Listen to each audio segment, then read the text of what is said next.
Eh, sí, sí. ¿Sí? ¿Se acuerda que habíamos hablado de este tipo de ajuste o dispositivos conectados dentro de un tablero de doble aislación? Que cuando ese tornillo de fijación era metálico, un metálico conductor, y salía fuera del tablero eléctrico, podría electrificar la parte externa del tablero eléctrico. O sea, los elementos de sujeción, en este caso, posiblemente sea Durlock, tenga perfilería de chapa galvanizada y ese tornillo posiblemente esté encastrado en ese perfil de Durlock, que es un perfil metálico conductor. Habíamos dicho que el cable de ingreso, cuando ingresaba el diferencial, es la situación más crítica, porque sin ese punto de ingreso del cable al tablero eléctrico, al borne del diferencial, no está protegido ante un contacto indirecto, hacia una falla de aislación de este tramo de conductores, puede poner en peligro o electrificar el conductor de tierra que vemos allá atrás, que está por detrás de este conductor. Supongamos que se suelta este tornillo, se suelta ese cable por falso contacto, por lo que usted quiera que puede ocurrir, se suelte y toque este cable, lo lastime y ponga bajo tensión el cable puesta a tierra. Si pone cable de conductor, perdón, al conductor puesta a tierra en potencial, el potencial de vivo, estamos hablando de cable marroncito, este cable de tierra se va a poner a potencial. ¿Qué significa? Que la barra que potencial de puesta a tierra va a tomar el potencial de la línea. ¿Sí? El diferencial no va a actuar porque esa conexión es agua arriba del diferencial, por tanto no va a detectar la falla a tierra. Y en conclusión, todos los elementos que estén conectados a esa barra van a tomar ese potencial. Si estos son la puesta a tierra de los circuitos, los conductores de protección de los circuitos, todas las cargas que estén conectadas a ese cable, a estos cables verde-amarillo, o todas las partes metálicas de heladeras, de freezer, de cocinas eléctricas, van a tomar el potencial de la línea. Entonces va a ser muy peligroso para los usuarios de esa instalación. En ese caso hay que tratar de alejar los conductores del cable de entrada a la termomagnética, al diferencial, alejarla de cualquier otro elemento. Asegurarnos que si se sueltan van a quedar sujetos en el lugar y no van a tomar contacto con ningún otro cable. Puede ser que un calentamiento del conductor de entrada haga una pérdida de aislación o se debilite la aislación de los conductores que están atrás. Al debilitarse el PVC, va a llegar un momento en que va a tomar contacto con el conductor de línea, porque ambos se van a calentar. Al estar uno próximo al otro, van a tomar tal temperatura que ese PVC va a perder capacidad de aislación y va a haber una fuga de corriente. Entonces, esa es la cuestión que hay que tratar de evitar en este tipo de instalaciones, que son instalaciones en las que consideramos que el gabinete es de doble aislación, que el diferencial está correctamente instalado porque está después del tablero principal, pero si ocurre esa desgracia de esta falla mecánica de ese cable en el interior, pone en peligro la vida de todas las personas y el diferencial no va a salvar esa falla. Una consultita, profe, ahí. No sé si ya lo vimos en otra clase anterior. Eh, ¿Vio el diferencial ahí que está alimentado por arriba? ¿Se Sí, puede alimentar por abajo el sí, diferencial y usar todo el mismo peine para distribuir arriba? ¿O hay sí. algún requisito ahí como según el tipo de usuario, No, cartel, algo?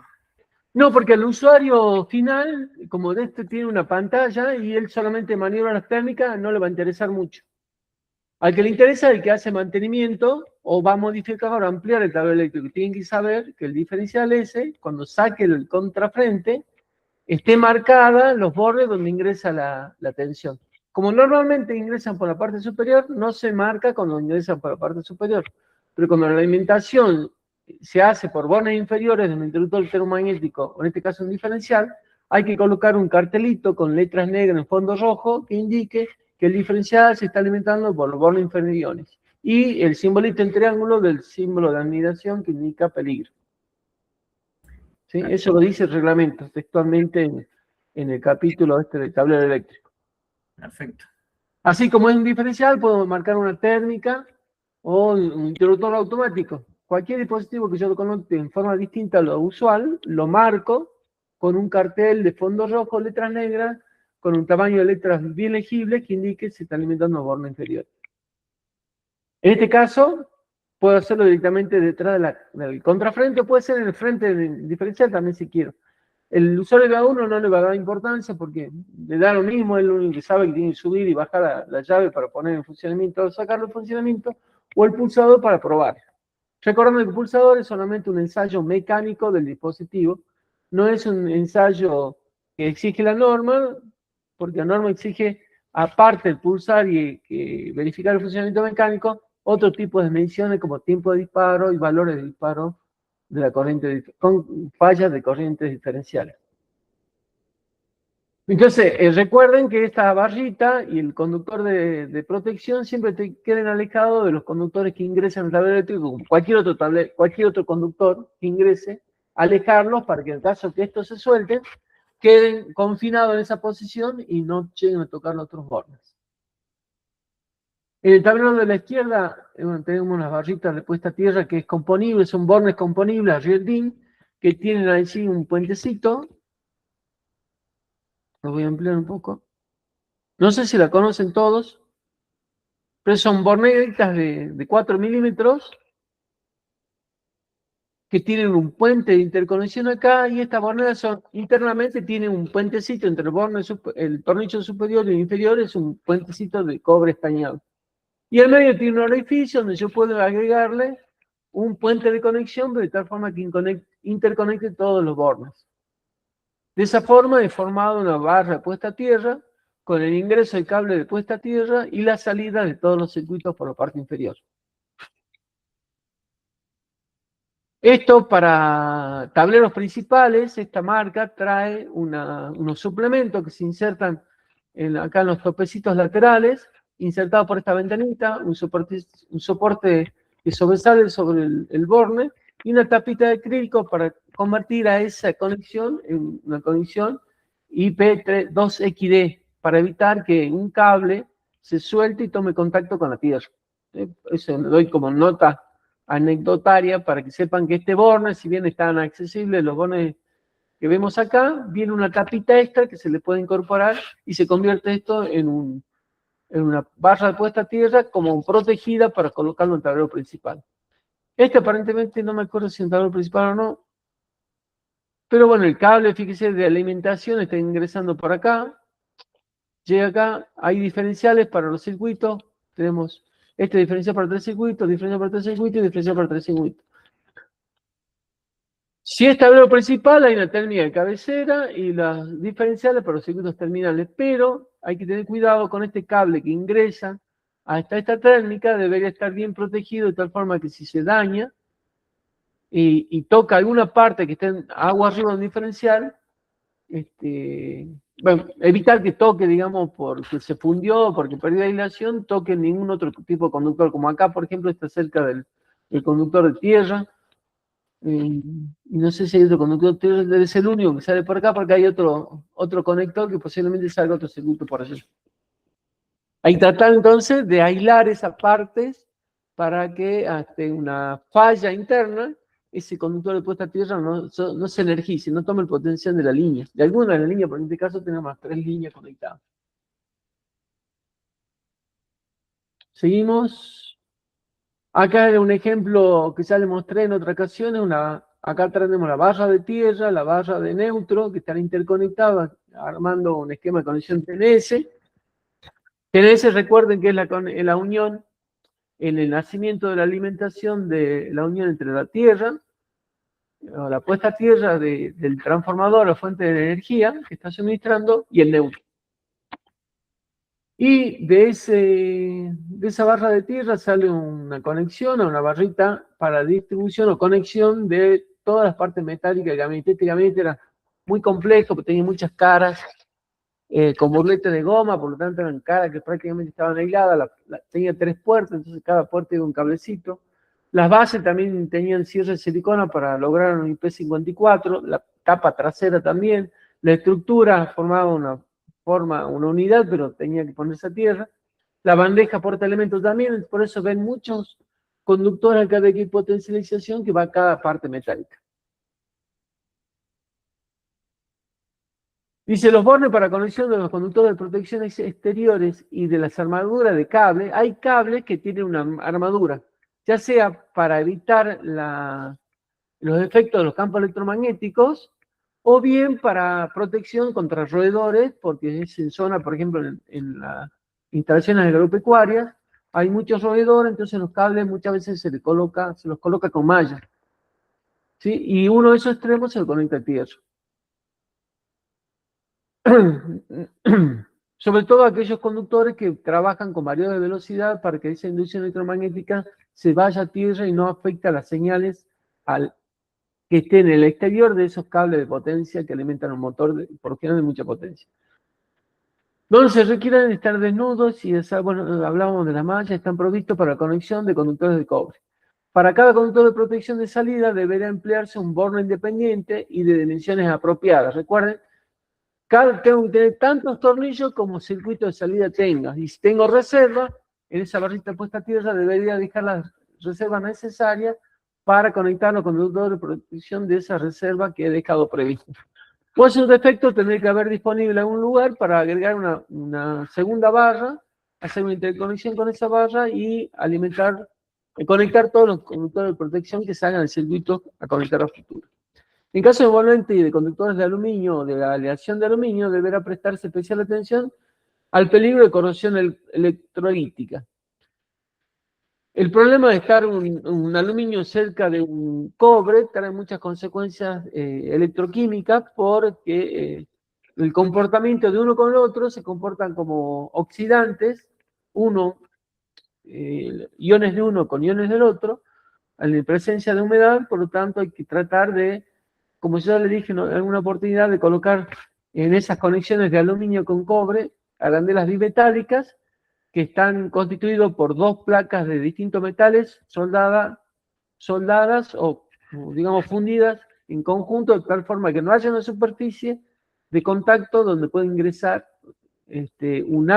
agua o humedad, para formar esos iones y el principio de oxidación del aluminio y del cobre.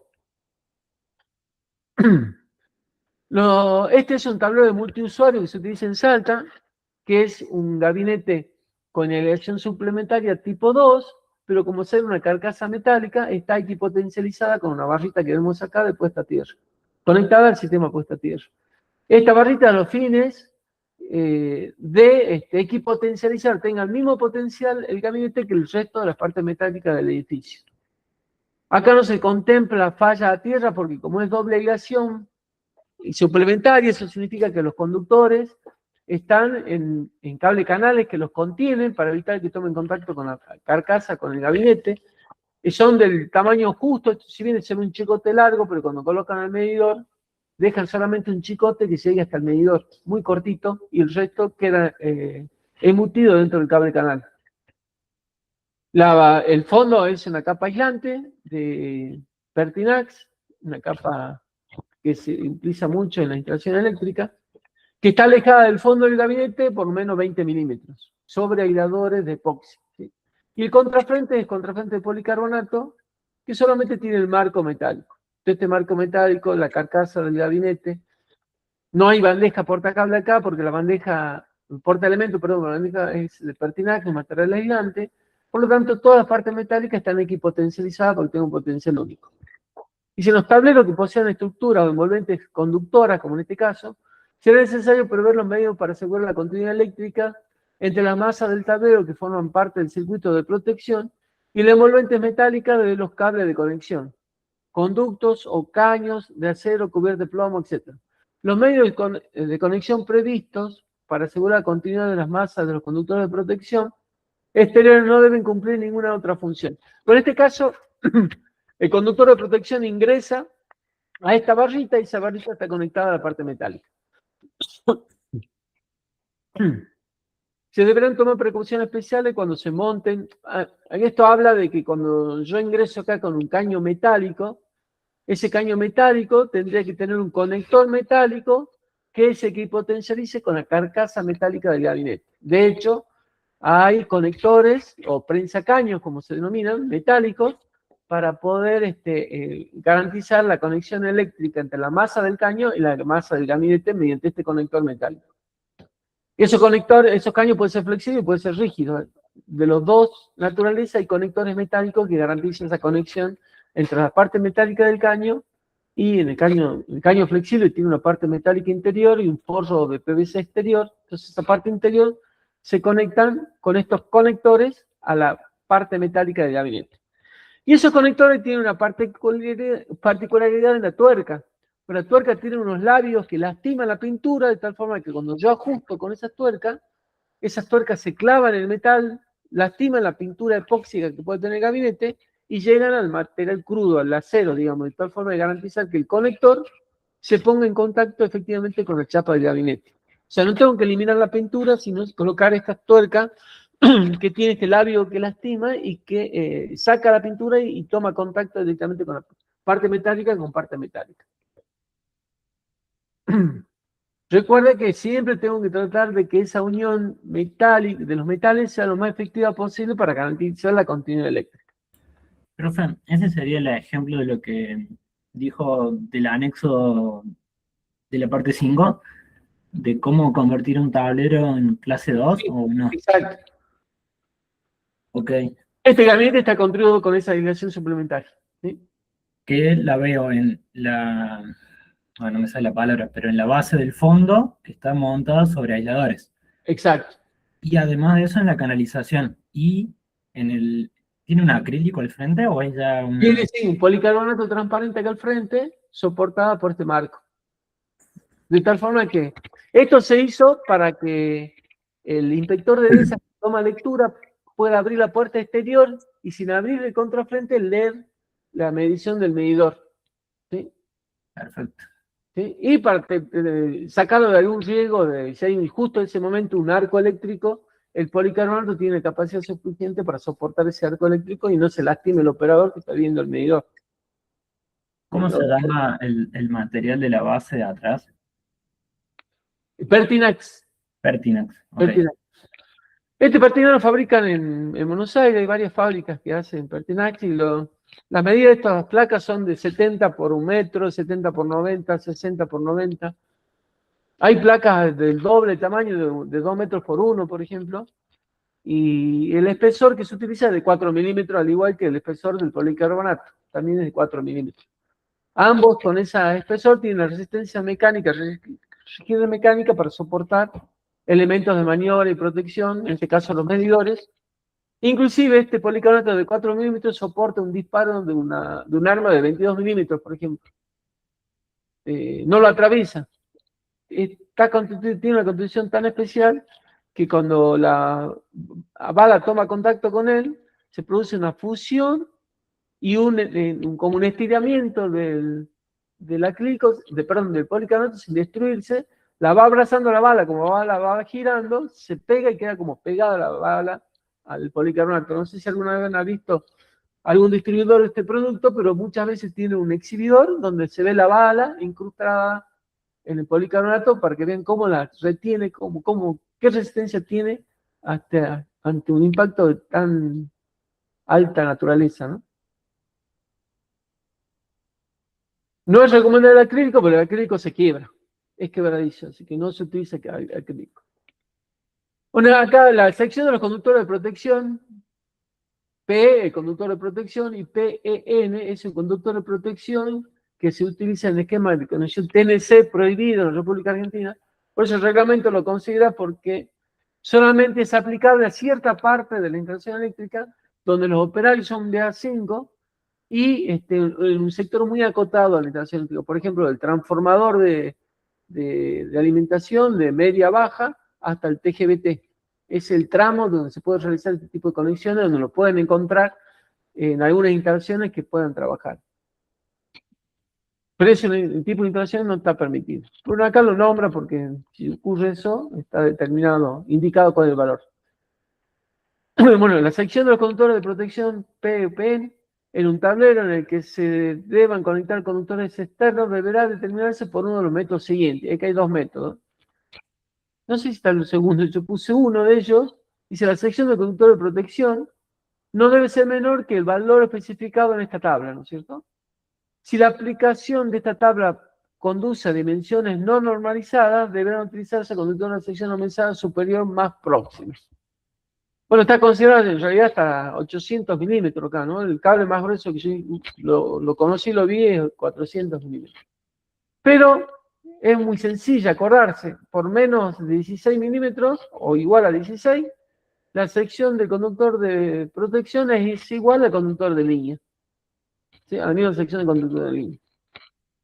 Para sección entre 16 y 25, y 35, entre 25, para 25 y 35 milímetros cuadrados, la sección del conductor de protección es 16. Para conductores de 35 a 400, el 50% de la sección de la línea. Para 400 a 800 es de 200 milímetros. Y para mayores de 800 milímetros es la sección dividido 4. Más o menos como este valor que está acá. Esta es una tabla muy, yo la llamo grosera porque no es necesaria tanta sección del conductor de protección. Y el otro, bueno, acá dice A7 bis, este es A7, estamos hablando de los métodos siguientes para determinar la sección del conductor de protección. El método A7 bis dice, los valores de la tabla anterior son válidos solo si el material de conductor de protección es del mismo que los conductores de línea o de fase. Si este no es el caso, la sección del conductor de protección deberá determinarse en forma que resulte una conductancia equivalente a la que resultaría de aplicar la tabla tanto. ¿Por qué dice esto? Conductancia. Porque se refiere a otros metales que tengan una resistencia distinta o conductancia distinta del cobre. ¿Sí? Y acá dice, por ejemplo, el aluminio tiene una conductancia distinta del cobre. Tiene una resistencia más elevada que el cobre. Por lo tanto, la sección no va a ser la misma que vimos en la tabla recién. Si para los conductores de protección, PEN, para el PEN, ¿no? Se deben aplicar los requisitos adicionales siguientes. No sé si leámoslo, pero no es algo que nosotros vamos a aplicar tradicionalmente. Solamente se acuerda para ciertos lugares de instalaciones muy exclusivas. La sección mínima debe ser de 10 milímetros de cobre o 16 de aluminio. No es necesario que los conductores de PEN estén aislados dentro del tablero. Pueden estar desnudos, cables desnudos. La parte estructural no debe utilizarse como conductor de PEN. Sin embargo, está permitido utilizar los rieles de montaje de cobre o aluminio como conductor de PEN. Esto es, tengan cuidado con esto, no crean que cualquier riel portaelementos se puede utilizar como conductor de PEN. Debe estar ensayado y tener información del fabricante. ¿Cuál es la corriente admisible que soporta ese riel? Entonces esto no es fácil de aplicar. Si bien está nombrado acá, pero no es fácil de interpretar o resolver porque no hay datos de conducción de los soportes de riel DIN para el evento, porque no está destinado a ser conductor. Salvo que yo lo mida, lo puedo medir, tengo instrumento para medir la resistencia. La tabla, 77123, la que vimos recién, supone que la corriente de conductor de neutro no supone el 30% de la corriente de conductor de línea. O sea, se supone que son circuitos equilibrados. Para ciertas aplicaciones que la corriente de conductor de PEN, esto se recuerda, habla de la corriente de neutro porque el neutro está unido, es el mismo conductor de protección. ¿Sí? En el circuito PEN se confunde el conductor de protección con el neutro. Pueden alcanzar valores elevados, para cierta aplicación en la que la corriente del conductor de PEN puede alcanzar valores elevados, por ejemplo, grandes instalaciones de iluminación con lámparas fluorescentes, cosa que ya no se utiliza, esto es del reglamento, fíjense que ya no se utiliza lámparas fluorescentes, pero sigue existiendo esa consideración. Puede ser necesario que el conductor de PEN tenga la misma corriente admisible o inclusive una corriente admisible superior a la de los conductores de línea, debiendo formar parte de esta situación de un acuerdo especial entre usuario y fabricante.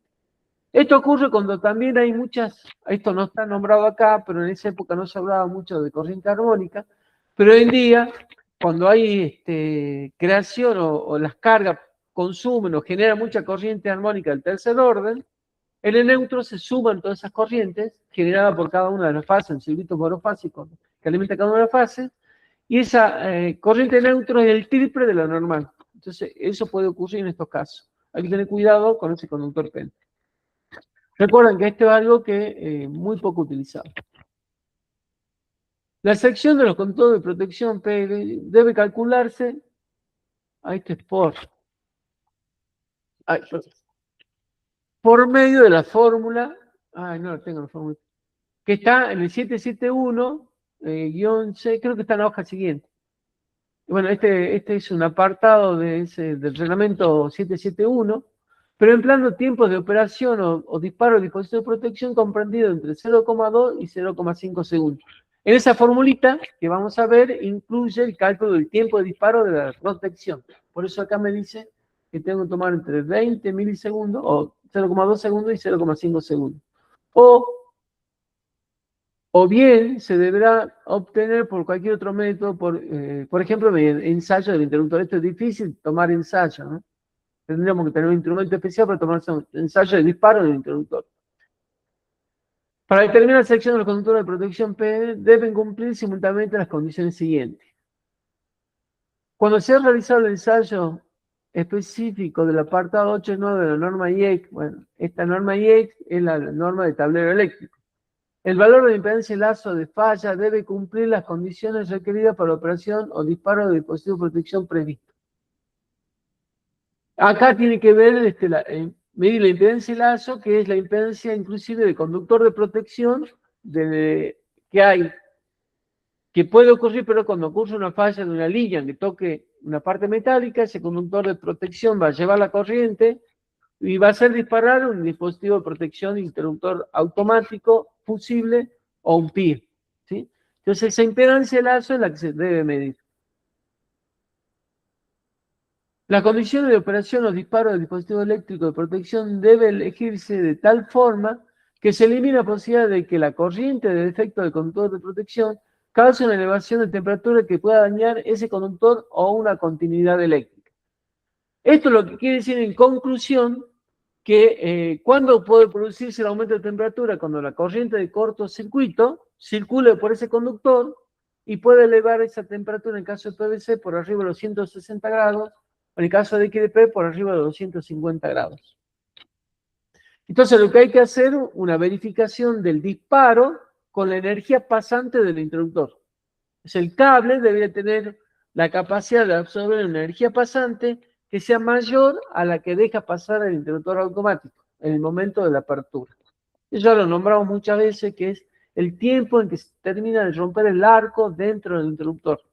Porque mientras el arco esté dentro del interruptor al momento de abrirse, está pasando energía hacia los conductores.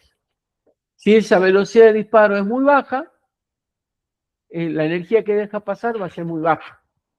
Si es bastante considerable, la energía que deja pasar va a ser muy importante y puede llegar a calentar el conductor. El problema no es el conductor de protección que pierde aislación, sino que los cables de fase que están acompañándolo, se le tramita esa temperatura y los cables de fase sean los que pierden realmente la aislación. Ese es el problema más crítico, digamos, que el conductor de protección que eleve su temperatura, que esté a la par de los conductores de línea, le tramite ese calor y estos cables pierdan capacidad de aislación. Esta es la formulita para calcular la sección del cable de protección.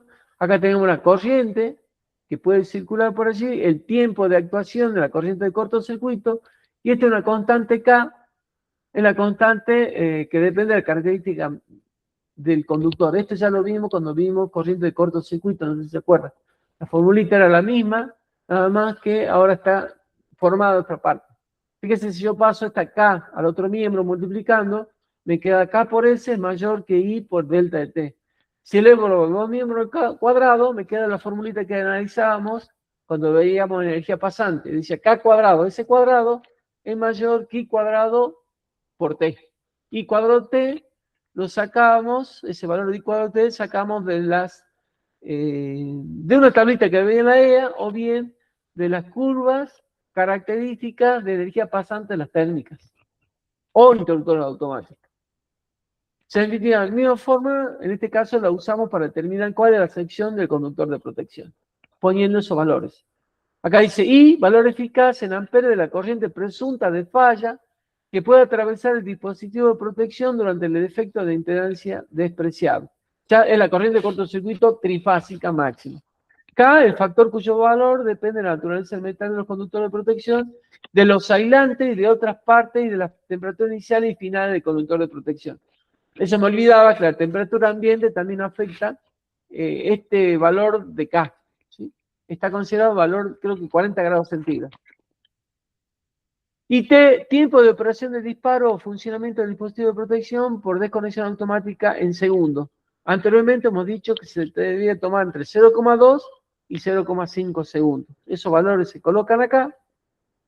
Tendremos que saber la corriente de cortocircuito. Este para el PVC 115 y T era 0,2. Hacemos el cálculo del valor de la sección. Estas fórmulas por lo general dan secciones de conductores mucho más bajos que la tabla.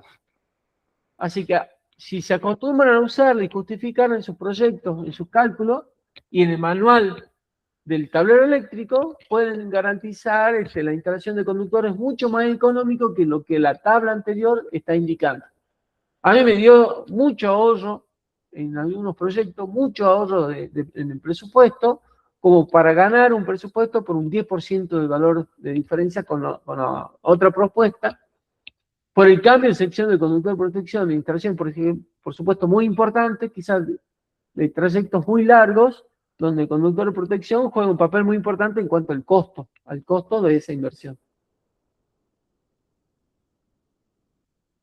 Pasamos a otra parte de este apunte, que es protección contra los contactos indirectos en tableros. Ah, bueno, perdón, sí, no, sigue el mismo tema, ¿no? Sigue el mismo tema, perdón. Hay otro apartado A8 que dice, si se ha previsto un conductor de protección en tableros que contengan partes estructurales, armazón, envolvente, etcétera, de material conductor, no es necesario que dicho conductor de protección esté aislado en esas partes metálicas conductoras. O sea, esto me dice que puedo poner un cable desnudo dentro de un tablero donde toda la parte metálica son materiales conductores. ¿Sí? Gabinetes metálicos, por ejemplo, puedo poner conductores desnudos dentro del tablero eléctrico. Los conductores conectados a ciertos dispositivos de protección, incluyendo lo que los conectan a una toma a tierra distinta, deberán estar aislados cuidadosamente. Esto se aplica, por ejemplo, a los dispositivos de protección de fallas sensibles a la tensión y puede aplicarse también a la conexión a tierra del neutro del transformador. Hay equipos electrónicos que requieren una tierra aislada que no se conecten con otras tierras, entonces esa tierra aislada entre comillitas, en realidad, es aislada para que no se inyecte en ese cable en su trayecto ninguna corrientes parásitas que puedan provocar una caída de tensión que se transmita al elemento que está protegiendo. Entonces, en ese caso, se llaman tierras funcionales, tienen que estar conectadas al equipo, del equipo a la barra de puesta a tierra, estando aislado, para que no se conecte, no tomen corrientes parásitas en ninguna otra parte de la instalación de la carcasa metálica, para ser más preciso. Debe prestarse atención sobre las precauciones especiales que deben tomarse en la aplicación de los requisitos relativos a dichos dispositivos. Estamos hablando de dispositivos que necesitan una tierra aislada por su funcionamiento en particular, no por la protección de las personas, sino por la característica de funcionamiento del equipo. Profe, entonces en el tablero yo tendría dos barras de tierra, una de protección y una, como se dice, sensible, por así decirlo, que no estarían interconectadas en el tablero, pero sí en la barra principal de la instalación. Sí. Bueno, esa barra puede ser la barra BEP. Claro. Y esa ya está puesta a tierra, así que inclusive la BEP puede estar interconectada con otra barra de puesta a tierra, con una barrita removible, por ejemplo. Entonces esa tierra se llama tierra funcional, se equipotencializa el equipo, descargan las corrientes, por el general tienen corrientes armónicas muy bajitas que descargan la tierra, porque son equipos de electrónica con filtro de armónico incorporado, que descargan, desvían a tierra las corrientes parásitas o corrientes armónicas, pero no generan en ese cable de puesta a tierra una diferencia potencial que afecte su funcionamiento. Sí lo pueden hacer otras corrientes de falla en la instalación eléctrica. Imagínense en el esquema TNS, las corrientes de falla son muy grandes. Como son muy grandes, al estar puesta la tierra junto con el neutro unidos en un punto, la caída de tensión que se produce son muy grandes. Entonces, si esa caída de tensión ingresara a estos equipos delicados, lo terminarían o funcionarían mal o podrían perjudicarlo y sacarlo de servicio. En el caso de los variadores, entonces yo tendría, en el caso de que el variador lo requiera, ¿no? Una puesta a tierra funcional. Además, la pantalla del cable de alimentación del variador o de salida del variador, esa la tendría que poner a tierra a la barra de la tierra de protección, no a la funcional. No, a la tierra, claro, exacto, puesta a tierra del tablero eléctrico. Ahí está, bien. Eso, se supone que hay una barra equipotencial fuera del tablero eléctrico, en este caso, como me estás diciendo. Si fuera así, hay una barra equipotencial principal que es distinta a la barra de puesta a tierra dentro del tablero eléctrico. Eso a veces ocurre en los edificios de departamentos, por ejemplo. Nosotros hacemos una barra equipotencial principal a 40 centímetros del suelo, donde salen dos chicotes del sistema de malla del edificio, que está interconectado como un anillo en el subsuelo, que va a esa barra equipotencial, y de esa barra equipotencial sale un conductor de protección para los tableros principales, para los tableros seccionales y para el tablero multiusuarios de esa barra equipotencial. Y cada tablero tiene su barrita de puesta a tierra del tablero. Si hubiera alguna carga en esa instalación que fuera delicada, yo llevaría ese conductor de tierra funcional a esa barra equipotencial y no a la del tablero donde está conectada esa carga.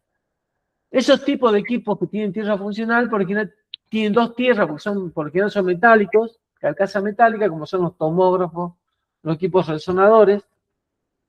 Tiene una carcasa metálica que tiene que estar puesta a tierra porque el operador o el paciente toma contacto con ese equipo, entonces está puesto a tierra porque tenga el potencial de la tierra. Y la plaqueta electrónica, todo lo que es la lectura de los parámetros de lectura, digamos, que hace el equipo, tiene su plaqueta electrónica y un bornecito de tierra funcional que se conecta a la barra equipotencial principal de esa sala, de ese edificio, en este caso del edificio. ¿Me entienden?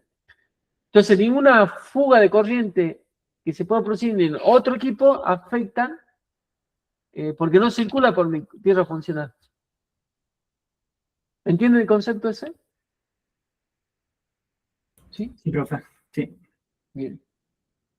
Acá dice que las masas de un dispositivo que no puedan conectarse al circuito de protección por los medios de fijación del dispositivo deberán conectarse al circuito de protección del tablero para lograr la equipotencialidad de protección por medio del conductor cuya sección se debe elegir de acuerdo a la tabla, una tabla distinta. Acá habla que la sección de conductor depende de la corriente del equipo que está equipotencializando. Puede ser un variador de velocidad, por ejemplo, o puede ser algún equipo dentro de un tablero eléctrico que requiera una conexión de la puesta a tierra por un funcionamiento interno. Ese cablecito lo está indicando acá que está en base a la corriente de alimentación de ese equipo. ¿Cuál es la corriente asignada a empleo de ese equipo? Puede ser un equipo o un dispositivo de maniobra, un comando motorizado, de un interruptor automático, algún equipo electrónico para lectura, analizador de energía, lo que ustedes quieran. Bueno, ese tipo de conductor de protección se elige de acuerdo a la corriente que tenga, corriente nominal de ese equipo.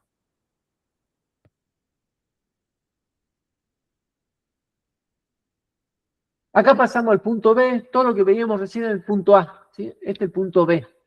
El título de este punto dice protección contra contactos indirectos en tableros por otras medidas, diferente a la utilización de protección por desconexión automática de delimitación o circuito de protección. Esto era diferente a colocar un diferencial. Yo hago una protección por contacto indirecto de forma distinta sin tener un diferencial agua arriba.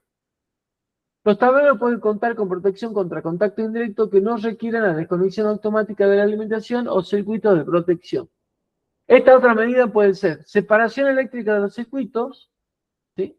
Como hago yo dentro del multiusuario, cuando pongo la placa de Pertinax, el cable canal y precinto todos los cables para que no tomen contacto con la parte exterior, estoy logrando una separación eléctrica de los circuitos dentro del tablero, ¿sí? Y la otra es una aislación total o doble aislación, o aislación clase 2 con material aislante, ¿sí?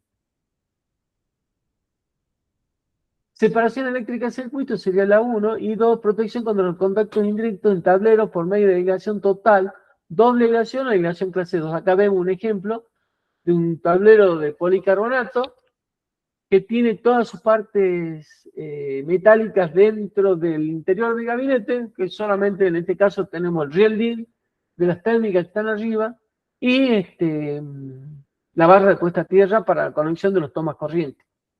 Estos tornillos que ven ustedes no atraviesan al interior, sino que tienen un receptáculo cilíndrico donde yo ajusto y no toma ese tornillo contacto con el interior, porque está dentro de una cápsula de plástico que lo contiene. Vienen fabricados de esa forma. ¿Sí? Este sería el caso, profe, que no tengo un diferencial aguas arriba de este tablero. Claro. Entonces el tablero, fíjese que el diferencial está puesto adentro. En la cabecera del tablero tengo un diferencial y una térmica. ¿Cómo sería el esquema unifilar? ¿Cómo? ¿Cómo sería el esquema unifilar de ese tablero? Después se lo puedo mostrar porque también lo vamos a ver este tablerito. Ah, ¿Sí? perfecto. Cuando Bien, veamos adelante. ¿Cómo se construye este tablero? Para que vean varios ejemplos. O sea, estoy colocando entonces un tablero donde no necesita la protección por contactos directos, porque está todo detrás de pantallas, ¿sí? Y el indirecto va a ser por un diferencial colocado en el mismo tablero. Por supuesto, acá el cablecito que entra al diferencial tendría que estar precintado para que no toque ningún otro conductor o parte metálica en el interior de ese tablero, como ya lo vimos en los casos anteriores. Profe, una consulta. Cuando hablamos del sistema doble aislación, lo único de la medida de protección, doble aislación, lo único que yo estoy buscando es que una persona no entre en contacto con una masa, ahora ya no hay masa, solamente protejo contra contacto indirecto, nada más. Sí. La duda que yo tengo es, ¿y cuáles son las alarmas que yo podría tener de esa falla incipiente, digamos, que está ahí dentro? Obviamente no tengo desconexión automática de la alimentación, tampoco tengo riesgo que una persona sufra una descarga, pero ¿cómo yo puedo saber que tengo una falla presente? En este caso, digamos, cuando la medida de protección es doble aislación. Con mantenimiento permanente, mantenimiento periódico. Ok. Porque supone que en este tablero se me suelta un cablecito del toma corriente azul o el rojo. Como adentro no puede tocar nada, el cable va a estar suelto y ese toma no va a funcionar. Y cuando no funciona, vos vas a llamar al de mantenimiento y decir, che, este toma no me funciona. No anda. Bueno, el técnico cortará la energía agua arriba, abrirá el gabinete y se dará con que el cablecito se soltó. No puso en peligro de vida a nadie, ni a la instalación eléctrica, ni a nadie, porque ese cable está desconectado, no tiene temperatura, no tiene calor, entonces no va a afectar a nada. Acá en este caso no hay vibración, que ese cable pueda tocar algo, entonces no va a pasar nada. Yo lo voy a descubrir con mantenimiento o porque algo salió del servicio. Claro. ¿Entendés? Sí, sí. Y la segunda consulta, cuando Sí. habla de separación, ¿cómo es? Separación de... Casi lo dijo. Uno es doble aislación y el otro era separación de circuito. Separación de circuito, porque yo lo confino, por ejemplo, que vimos de multiusuarios, de medidores, dentro del cable canal pongo todos los cables, de tal forma que si pasa algo queda ahí adentro, confinado, no me va a tocar nada. Ok. ¿Sí? Ninguna otra parte metálica que ponga en peligro a las personas que maniobran el interior de ese tablero eléctrico. Ah, ahí está. No es que estoy separando entre circuitos, sino que separo el circuito de... Las partes metálicas que se pueden poner bajo tensión. Ahí está, perfecto. Gracias. Con ese principio se arma la doble aislación. ¿Sí? Porque yo alejo al cable de las partes metálicas conductoras. Dice, para obtener protección contra los contactos indirectos en tableros por aislación total, se debe cumplir los siguientes requisitos. Perdón. Los aparatos y dispositivos deben estar totalmente encerrados en material aislante. Acá vemos el caso este. La envolvente deberá marcarse con el símbolo de los dos cuadraditos, ¿sí? Uno dentro del otro. Esta simbología corresponde es la simbología número 5172 de la norma IN 6417-2, que se refiere a la marcación de los productos eléctricos. Es que debe ser visible desde el exterior. Bueno, esto se marca, estos gabinetes vienen marcados en alguna parte con ese cuadradito. Muchas veces en bajo relieve viene marcado esto. La envolvente debe estar construida de un material aislante capaz de resistir los esfuerzos mecánicos, eléctricos y térmicos al que puede estar sometida en condiciones normales o especiales de empleo y puede ser resistente al envejecimiento y al fuego o llama. Bueno, a esto hay muchos materiales de distintas naturalezas, de distintas resistencias mecánicas, que también depende del tipo de uso, de la influencia externa donde se instala. Si está a la intemperie, tendría que ser de algún poliéster o policarbonato, no que tenga una aplicación de una superficie de policarbonato, sino que sea un policarbonato macizo, ¿sí? Que garantice la estabilidad del tiempo. A eso se refiere esta situación. Y que se mantenga la condición de la aislación permanente. Acá tenemos un tablerito que lo armamos hace mucho. Cuando empezamos a usar materiales plásticos, debe tener como 15 años este tablero. Tablero de distribución de un supermercado sin presencia permanente del personal de A4 y B5. En este caso, fíjese que tengo una llave con un vástago que yo podría cortar. Este era un pedido del cliente, que él quería cortar la energía del súper cuando se cerrara a las 12 de la noche y se energizaba todos los días a las 6 de la mañana. Bueno, él quería una llavecita para hacer ese trabajo.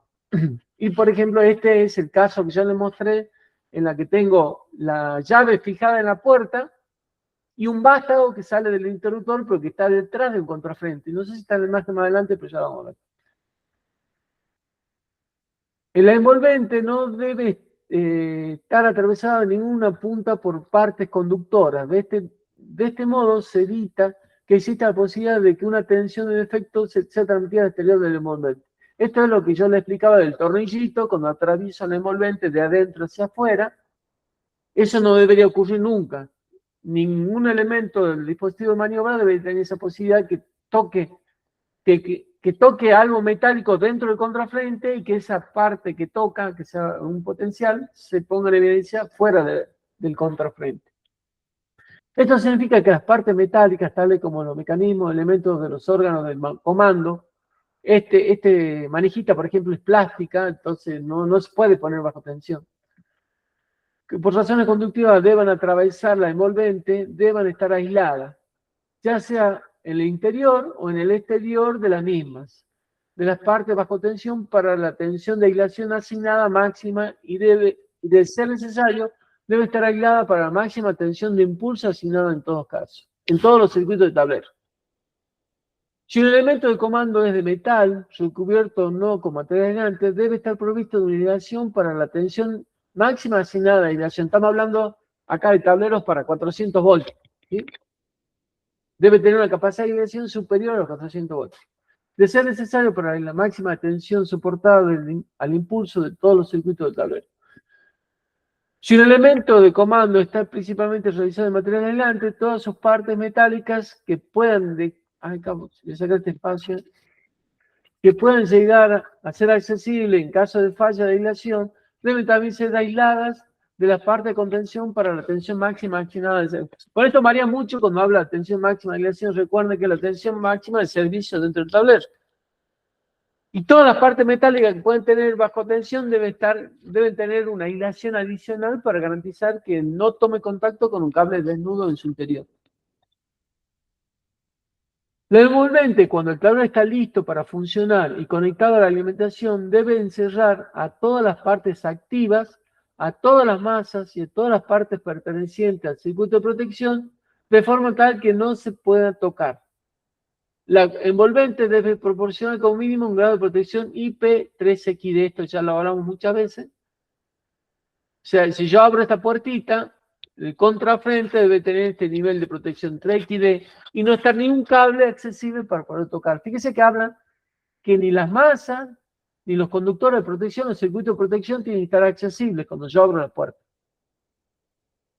Si los conductores de protección que requieren los equipos alimentados desde un tablero, lado carga del tablero, debe pasar por dicho tablero, que posee las masas aisladas, será necesario montar bornes para poder conectar los conductores de protección externos. Tales bornes deberán tener marcaciones o identificaciones correspondientes. El interior del envolvente, el conductor de protección y sus bornes de conexión deben ser aislados de todas las partes activas y de la masa de la misma forma que el informe aislado de las partes activas. Esto es lo que yo le comentaba, que en el tablero principal, para evitar que, si tengo que poner la barrita de tierra en su interior, debe ser aislada, para que si se pela un cable que está en ese tablero principal, como no hay diferencial que detecte la falla tierra, debe evitarse que tome contacto un conductor activo con esa barrita de protección. Por lo tanto, debe ser aislada. Estamos hablando de un cable aislado y una barrita de protección o barra de puesta a tierra del tablero también aislada. Eso sería en el tablero principal, profe. Sí. Y en tableros pueden ser seccionales, donde yo no tenga diferenciales, agua arriba debo mantener la doble aislación. En este caso, no sé si hay diferencial en este tablero, porque como era un tablero de distribución, posiblemente no haya necesidad de colocar diferenciales dentro de este tablero. Y todas sean líneas seccionales. Es el mismo tratamiento que tenemos que ver si fuera un TP, porque no va a haber ningún diferencial en su interior. ¿Me entendés? Sí, sí, sí. Las masas en el interior del tablero no deben conectarse al circuito de protección, es decir, esto es lo que yo decía, no conectar debe estar aislado. Es decir, dichas masas no deben ser objeto de una medida de protección que implica el uso del circuito de protección. Esto es aplicable también a los aparatos montados en el interior, aunque estos tengan un bono de conexión para el conductor de protección. Entonces, si hay alguno de estos interruptores que tenga una parte de ponerse a tierra, no hay que poner a tierra, porque si un cable se suelta y toca esa parte metálica, va a poner a tierra la puesta a tierra de instalación y todas las masas metálicas unidas al conductor de puesta a tierra. Y si las puertas o cubiertas del envolvente se pueden abrir sin la utilización de llave o herramientas, debe interponerse un obstáculo de material aislante que impide un contacto accidental, no solo con las partes activas accesibles, sino también con las masas que queden accesibles luego de la apertura de la cubierta. Ese obstáculo solo puede retirarse empleando herramientas. Esto yo lo que decía, por ejemplo, este contrafrente que está acá, es un contrafrente de policarbonato, porque este gabinete es completamente de policarbonato. Bueno, para removerse, se debe usar herramienta, como se ve acá, un destornillador para sacar un tornillito. Y ahí ya tomo conciencia que cuando yo estoy sacando el tornillo, debajo de eso hay un riego.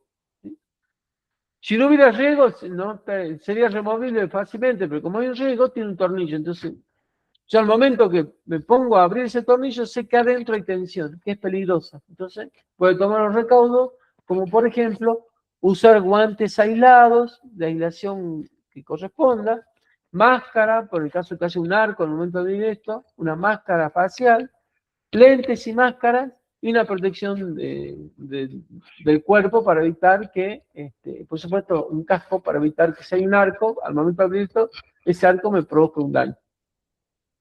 Profe, se me confundí un poquito con el ítem anterior, el 5, la filmina anterior. Sí.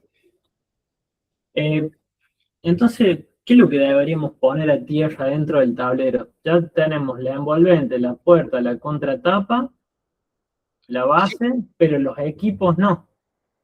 ¿O No, esto? pero estamos hablando de envolvente plástica, ¿no? Todo lo que estamos hablando son de envolvente aislante. Bien, No estamos hablando de metálica, son todas aislantes. ahí está. Entonces, este sería el caso donde ponemos la bornerita o la barrita de tierra aislada, digamos. Aislada del interior. Bien. Hay seccionadores rotativos que tienen partes metálicas.